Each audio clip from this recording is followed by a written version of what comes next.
નમસ્તે મિત્રો, આજે આપણે ફરી મળ્યા અને આજે આપણે જોવાના છે એક સરસ મજાની વાર્તા. અને વાર્તાનું નામ છે બકરી અને તેના બચ્ચા. વાર્તાનું નામ છે બકરી અને તેના બચ્ચા. એક બકરી હતી, એના 4 નાના નાના બચ્ચા.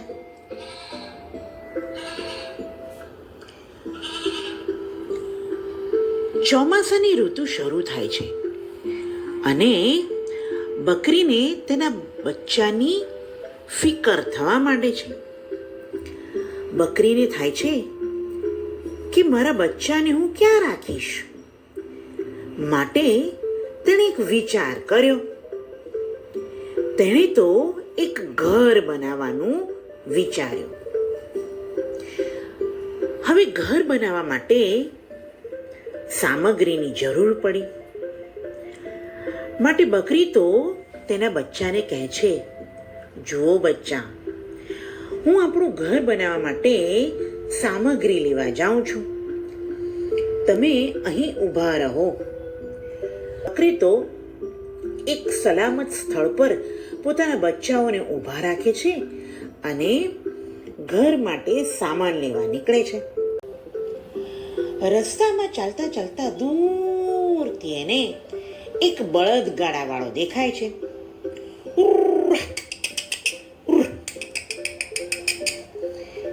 બકરીને થયું, અહીંથી મને કંઈ મળી જશે. બળદગાડાવાળો તો બકરીની નજીક આવ્યો અને જોયું તો બકરી રસ્તા પર બેઠેલી. બળદગાડાવાળો કહે છે, એ બકરી, ઉઠ, રસ્તામાં કેમ બેઠી છું? મારે આગળ ગામમાં આ શેરડી વેચવા જવાનું છે. બકરી કહે છે, ના ના, હું તો રસ્તામાંથી નહીં ઉઠું. પહેલા મને બકરી બહેન કહો, અને બીજી વાત, તમારા ગાડામાં જે શેરડી રાખી છે એના સાંઠા મને આપો. બળદગાડાવાળો કહે છે, અરે ઓ બકરી, તું આ શેરડીનું શું કરીશ? તો કે મારે નાના નાના બચ્ચા છે, મારા નાના નાના બચ્ચા માટે મારે ઘર બનાવવાનું છે, માટે મને આ શેરડીના સાંઠા જોઈએ છે. તેના હું 4 પિલર બનાવીશ. ગાડાવાળાને દયા આવી જાય છે. ગાડાવાળો કહે છે, સારું બકરી બેન, સારું બકરી બેન, લો આ શેરડીના સાંઠા અને અહીંથી ખસો. પછી તો બળદગાડાવાળો આગળ ચાલવા માંડ્યો. કરતો કરતો જતો રહ્યો. બકરી તો શેરડી લઈ અને પોતાના બચ્ચા પાસે ગઈ અને 4 થાંભલાની જેમ શેરડીને લગાવી દીધી.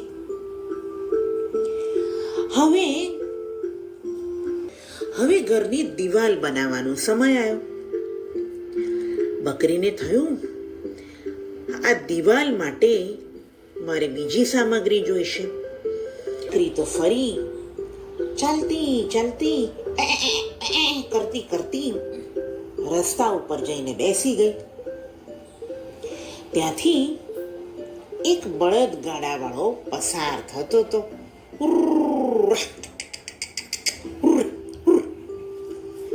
બકરીએ જોયું, આમાં તો ગોળ દેખાઈ રહ્યો છે, લાવ આ બળદગાડાવાળા પાસે ગોળ માંગુ. બળદગાડાવાળો કે છે, બકરી, ઉઠ, રસ્તાની વચ્ચે વચ્ચે કેમ બેઠી છું? મારે આગળ ગામમાં જઈને આ ગોળ વેચવાનો છે. બકરી કે છે, ના ના, હું તો રસ્તા પરથી નહીં ઉઠું. પહેલા મને બકરી બહેન કહો, અને બીજું, તમારા ગાડામાં જે ગોળ પડ્યો છે એ મને આપો. ગાડાવાળો કહે છે, અરે બકરી, આ ગોળનું તું શું કરીશ? બકરી કહે છે, મારે નાના નાના બચ્ચા છે, એના માટે મારે ઘર બનાવવાનું છે અને આ ગોળની હું દિવાલ બનાવીશ.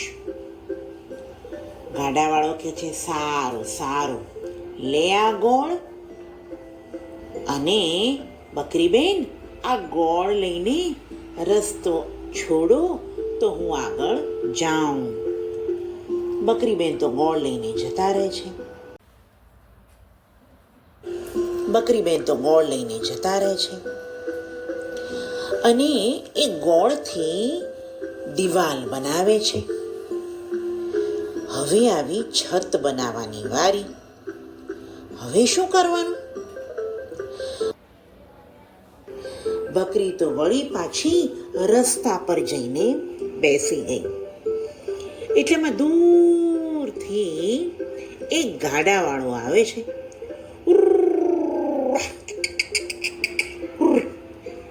બકરીએ જોયું, ગાડામાં તો કોપરા દેખાઈ રહ્યા છે. ગાડાવાળો તો બકરીની પાસે આવે છે અને કહે છે, એ બકરી, ઉઠ, રસ્તાની વચ્ચે કેમ બેઠી છું? મારે આગળ ગામમાં જવાનું છે. આ કોપરાની કાચલીઓ છે એને વેચવાની છે, જરા ખસી જા. બકરી કહે છે, ના ભાઈ ના, પહેલા મને બકરી બહેન કહો અને તમારા ગાડામાં જે કોપરા મૂક્યા છે એ મને આપો. ગાડાવાળો કહે, અરે બકરી, આ કોપરાનું તું શું કરીશ? બકરી કહે છે, મારે નાના નાના બચ્ચા છે, એના માટે હું ઘર બનાવું છું, માટે હવે છત બનાવવાની વારી આવી છે, માટે હું કોપરાથી છત બનાવીશ. ગાડાવાળો કહે છે, સારું બકરી બેન, લો આ કોપરા અને રસ્તા પરથી ખસો.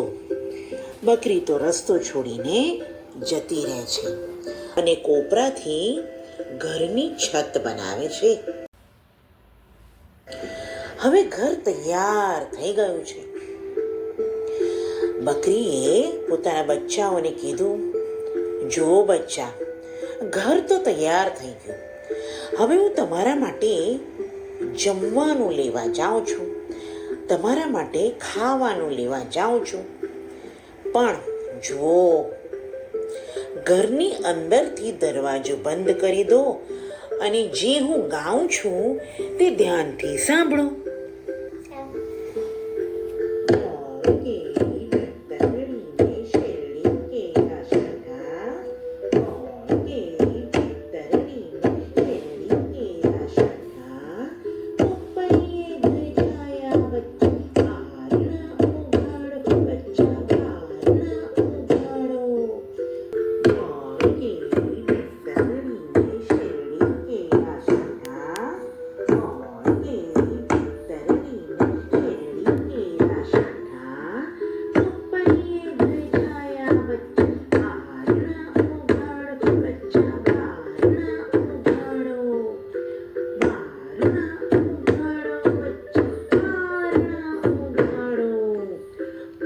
જ બારણું ખોલવાનું, નહીં તો બારણું ખોલવાનું નહીં. બકરીના બચ્ચા કહે છે, માં, અમે સમજી ગયા. બકરી તો બચ્ચાઓ માટે જમવાનું લેવા જાય છે. હવે ઘરની થોડેક દૂર એક વાઘ ઊભો હતો. તેણે આ બધું સાંભળી લીધું. જેવી બકરી જાય છે એવો જ વાઘ તો દરવાજા પાસે આવે છે અને બકરીએ જેવું ગીત ગાયું હતું એવું ગાવા માંડે છે.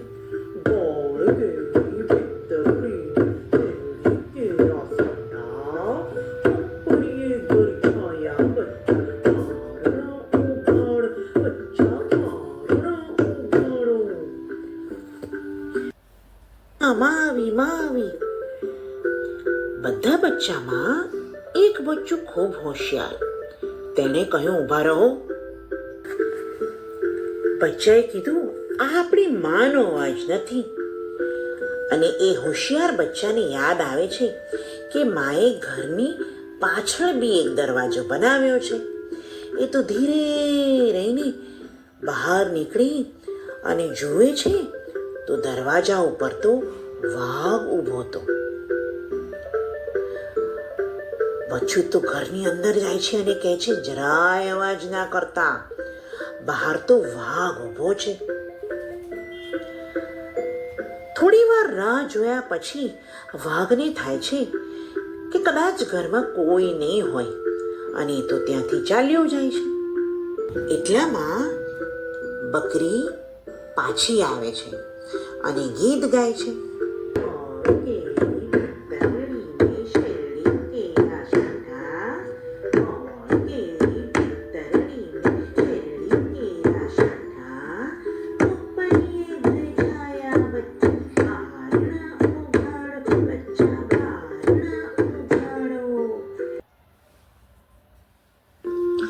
હવે બચ્ચા દરવાજો ખોલે છે અને બે કરીને માની પાસે જાય છે અને બધી જ વાત કરે છે.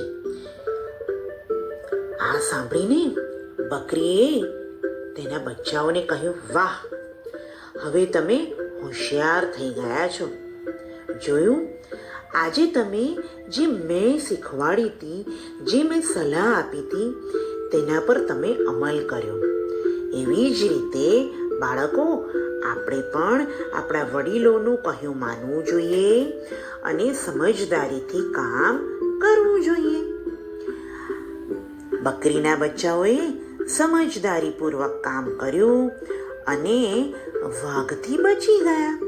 બરોબર ને બાળકો?